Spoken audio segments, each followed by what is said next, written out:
नमस्कार, स्वागत आपका के हरियाणा पे। मैं हूं आपके साथ रमेश जाखड़।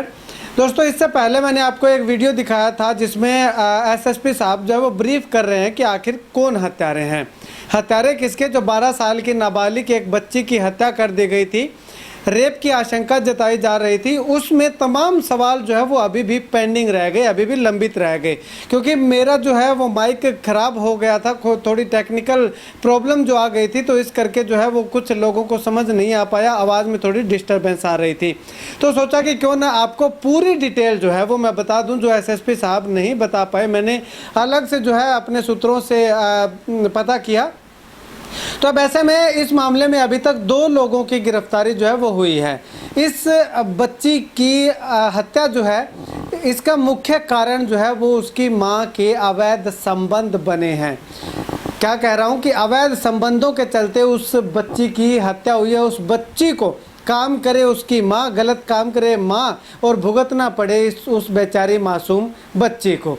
तो ये देखिएगा, कॉम्बिनेशन ऐसा बना कि जो हत्यारा था वो उनके घर में ही मौजूद था। जिस वक्त हत्या हुई उस वक्त हत्यारा उस बच्ची के पास मौजूद था, लेकिन जिस वक्त उस बच्ची को इंसाफ दिलाने की बात कही जा रही थी उस वक्त वो हत्यारा जो है वो सबसे आगे बढ़ चढ़ करके हिस्सा ले रहा था। इससे पहले मैंने आपको जब स्टार्टिंग में बच्ची का जो मर्डर हुआ था, उसके बाद जैसे ही उसकी माता और उसकी बहन से बातचीत की थी, उसमें मैंने आपको दिखाया था उसकी माँ जो है वो कह रही थी कि जो विनोद नाम का व्यक्ति जो है वो जो हमारी मदद कर रहा है, पुलिस उसको ही उठा करके ले गई। पुलिस ने ऐसे ही नहीं उठाया, वो पुलिस को कहीं ना कहीं पुलिस की रेडार में आ रहा था कि ये हत्यारा हो सकता है। क्योंकि कहा जाता है कि पुलिस जो है वो आंखों में आंखें डाल करके बता सकती है कि आखिर ये कत्ल जो है वो किसने किया है। लेकिन पुलिस उसमें थोड़ा सा जो है वो सब्र बरत गई, क्योंकि लगातार जो प्रेशर बढ़ता गया, दबाव बढ़ता गया, लोगों का जमावड़ा जो है वो उनके साथ होता गया। तो ऐसे में पुलिस को एक बार उसे मजबूरन छोड़ना पड़ा। उसके बाद उसको अरेस्ट करने के लिए 2 और लोगों को जो कि निर्दोष थे उनको पुलिस को मजबूरन पकड़ना पड़ा, क्योंकि उनके नाम जो है वो परिवार के लोग, उसकी बच्ची की माँ जो है और उसकी बहन वो ले रही थी। खैर, उनको पकड़ लिया गया, 5 लोगों को पकड़ा गया था। 5 लोगों में से 3 लोग बेकसूर निकले और 2 लोग जो है उस हत्या में शामिल निकले। अब ऐसे में विनोद नाम का एक व्यक्ति है और दूसरा है सुरेंद्र टाक। विनोद का सब लोगों को पता है कि विनोद कौन सा है, विनोद सन ऑफ ओम प्रकाश है।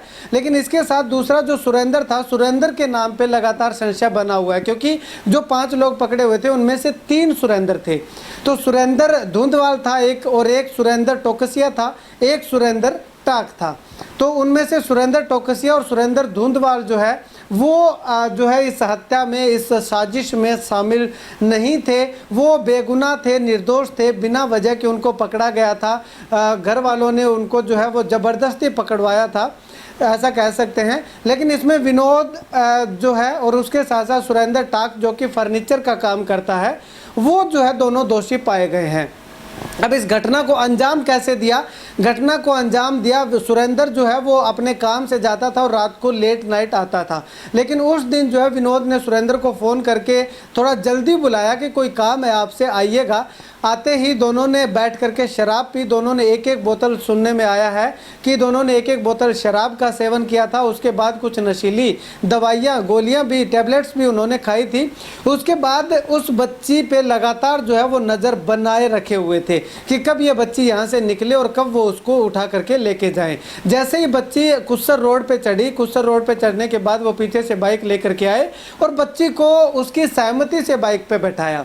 बाइक पे बिठा करके आगे लेके गए। आगे ले जाते समय जैसे उनके घर की तरफ रास्ता आया तो उस बच्चे ने कहा कि मुझे उतार दीजिए आपको अगर आगे जाना है तो। लेकिन जो पीछे बैठा हुआ था सुरेंद्र, बताया यह जा रहा है कि उसने बच्ची के मुंह पे हाथ रख लिया और बाइक को आगे जो है वो खींच करके ले गए। लेकिन ये जो भनक है वो उसकी माँ को लग गई और उसकी माँ जो है वो एकदम से सड़क पे आई और उसने शोर मचाया। उसकी माँ शोर मचाती है और विनोद को ही फ़ोन करती है कि विनोद, उसकी बच्ची जो है वो गुम हो गई है, ऐसा कहना चाह रही थी। लेकिन विनोद ने 20 मिनट तक फ़ोन नहीं उठाया। 20 मिनट तक फ़ोन नहीं उठाया क्योंकि उस समय विनोद जो है वो उस बच्ची की हत्या करने में लगा हुआ था, साथ में सुरेंद्र था। उन्होंने जो है आगे जा कर के उस जहाँ से डेड बॉडी उस बच्ची की मिली थी वहाँ से कुछ ही दूरी पर एक कमरा बना हुआ है खेत के अंदर। उस कमरे के पास जो है वो बच्ची के सुरेंद्र ने पाँव पकड़े और विनोद ने जो है वो चुन्नी से उसका गला दबाया। गला दबाते ही आनन फानन में उस बच्ची को नरमे के खेत के अंदर फेंक करके वो वहाँ से चले गए। वहीं उसी जगह पे आ गए जहाँ पे उस बच्ची का घर था। वहाँ पे विनोद जो है वो बाइक से उतर गया और सुरेंद्र जो है वो घूम करके वापस आया और कुछ समय बाद जो है वो उनके घर पे पहुँचा। तो ऐसे में उसके बाद जो है सुरेंद्र ने अपना काम जो है वो शुरू किया। जिंदाबाद मुर्दाबाद के जो नारे लगाने थे, जिनको फ़ोन करना था, उन तमाम लोगों को फ़ोन किया। मेरे पास भी विनोद के 2-3 फ़ोन जो है वो आए थे क्योंकि ट्रू कॉलर पे नाम सेव होता है। तो उसके बाद पुलिस जो है वो लगातार इन्वेस्टिगेशन कर रही थी और इन्वेस्टिगेशन में ये पाया कि विनोद जो है इसका असली हत्यारा है। लेकिन विनोद को प्रेशर के कारण, घर वालों के दबाव के कारण जो है वो पुलिस इतनी गहनता से पूछताछ नहीं कर सकी। लेकिन उसके बाद जैसे विनोद को दोबारा से रेडार में लिया तो विनोद ने जो है वो सब कुछ अच्छे से उगल दिया। और उसके साथ साथ जो है CIA की टीम ने, जो अगर बात करूँ तो IT सेल है, IT सेल ने काफ़ी मदद की लोकेशन ट्रेस आउट करने की कि कौन किस वक्त पे कहाँ था। तो ऐसे में लोकेशन जो है उनके मैच हुए। मैच होने के बाद जो है वो पकड़े गए। अब सबसे बड़ा सवाल ये उठ रहा है कि क्या उस बच्ची के साथ रेप हुआ था? रेप उस बच्ची के साथ होने की पुष्टि नहीं हुई है और ये एक अनुमान भी यही लग रहा है कि 20 मिनट का समय था उसके पास, क्योंकि जब वो बच्ची को लेकर के गया था तब इधर से आवाज़ आने लगी थी, शोर मच गया था। तो ऐसे में वो रेप हो सकता है कि कर देते, लेकिन अपने डर के चलते जो है कि कहीं यहाँ पे कोई ना आ जाए, तो उसी डर के चलते वो बच्ची का जब फटाक से उन्होंने मर्डर किया और उस घटना स्थल पे, उस जगह पे, उनके घर पे आकर के बैठ गए, उनके साथ जिंदाबाद मुर्दाबाद करने लगे। अब सवाल ये उठता है कि उस बच्ची ने आखिर विनोद का क्या बिगाड़ा था, क्यों उसका मर्डर किया? वीडियो के शुरुआत में मैंने कहा था कि आयना की माता के अवैध संबंध जो है वो आयना की मौत का कारण बने, तो वो अवैध संबंध किसी और के साथ नहीं बल्कि विनोद के साथ ही बताए जा रहे हैं। विनोद के साथ अवैध संबंध थे और उनको किसी आपत्तिजनक स्थिति में उस बच्ची आयना ने देख लिया था और पीछे भी जो है वो उस विनोद का उनके घर में आने पर विरोध करती रही थी, ऐसा सुनने में आया है, जो कि विनोद को अच्छा नहीं लगा। और जिस दिन जो है 24 जुलाई की बात है, 24 जुलाई की रात को विनोद को जो है वो आपत्तिजनक स्थिति में वो उस बच्ची ने अपनी माँ के साथ देखा, तो उसने जो है इसका विरोध किया, जो विनोद को खटक गया और विनोद ने उसे रास्ते से हटाने की बात सोची।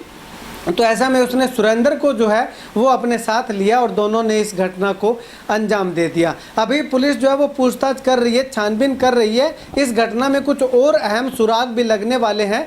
अब तक अगर बात करें तो उस बच्ची की मां की जो है वो कोई संलिप्तता इसमें नहीं बताई जा रही है कि उसकी मां की भी हिस्सेदारी होगी, क्या वो भी साजिश में शामिल थी। अब तक ऐसा कोई खुलासा नहीं हुआ है, लेकिन आने वाले समय में पुलिस जो है उस बच्ची की माँ से भी पूछताछ और करेगी, तो उसमें जो है हो सकता है कुछ नया खुलासा हो जाए। और एक चर्चा और भी चल रही है कि इस मामले में केवल 2 लोग नहीं 4 लोग भी हो सकते हैं, क्योंकि 2 लोग जो है वो गिंदड़ से कुस्सर रोड पे खड़े रखवाली कर रहे थे कि आखिर कौन इधर से आ रहा है, कहीं कोई उनकी तरफ जा तो नहीं रहा है। ये चर्चा भी सुनने को मिल रही है। खैर, आने वाले समय में पुलिस पूछताछ करेगी, रिमांड लेकर के उनसे और पूछताछ करेगी।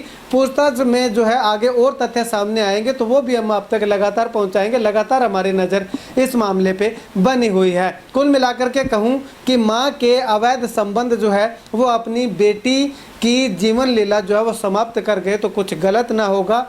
तो ऐसे में अगर उस दूसरी लड़की जो है आयना की जो बहन है उसका इसमें किसी तरह से कोई इन्वॉल्वमेंट जो है वो नहीं दिखाई दे रहा है, ऐसी कोई चर्चा नहीं सुनने में आई है। और एक चर्चा ये भी सुनने में आई है कि सुरेंद्र जो है वो विनोद का साथ इसलिए दे रहा था कि वो जो आयना की बड़ी बहन है उसके साथ जो है संपर्क बनाना चाह रहा था। ये तमाम सारी बातें जो हैं वो अब निकल करके जो है वो एक के बाद एक सामने आ रही हैं, लेकिन अभी तक जो है ये कयास ही लगाए जा रहे हैं। सूत्र जो हमारे बताते हैं, अभी तक ये आधिकारिक बातें नहीं हैं, लेकिन जो सूत्र हमारे बताते हैं वो लगभग जो है वो सटीक बैठते हैं। तो ऐसे में आने वाले समय में क्या कुछ और नई अपडेट आती है वो भी हम आपको लगातार बताते रहेंगे, तो लगातार बने रहिएगा के हरियाणा के साथ।